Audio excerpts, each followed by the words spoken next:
चलिए आई जब भैया हम श्वेता टार्जन हम आप सबके बीच एक चैता गीत प्रस्तुत करत आनी।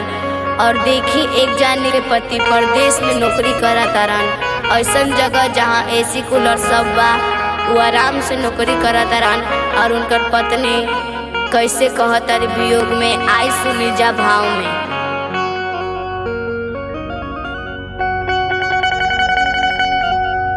बिरह की आग में जल रही है बिरहिनिया, बेदर्दी सजनवा नाइले चैत में, आम मुजरैले कुचाई गईले महुआ, मदन मस्त तन में समाइल चैत में। सुनी सुनी कोयल के कूक मन में उठत हूँ, चतक भीतर अखुलाइल चैत में।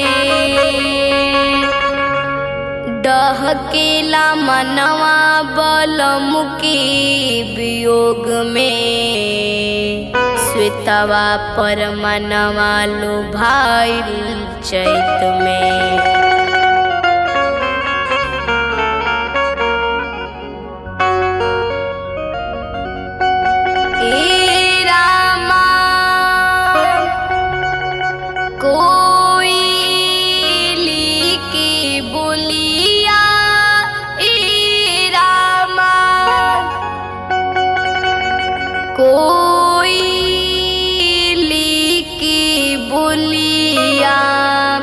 कटावन लागे रामा, सैया बिना से जिया भयावन लागे रामा, सैया बिना से जिया भयावन लागे।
भावेना भवनवा हो रामा, भावेना भवनवा हो, भावेना भवनवा हो रामा, भावेना भवनवा हो रामा, भावेना भवनवा।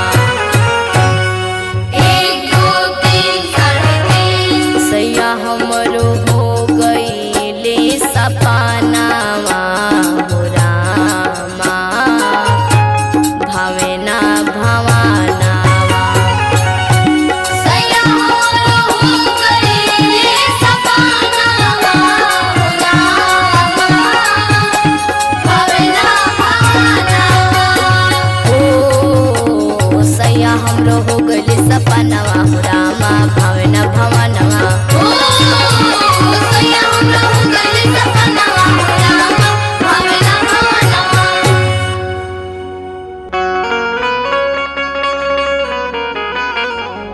बतिया देखत मोरी अखिया पिरैली हो, अखिया पिरैली हो रामा, अखिया पिरैली हो रामा, अखिया पिरैली।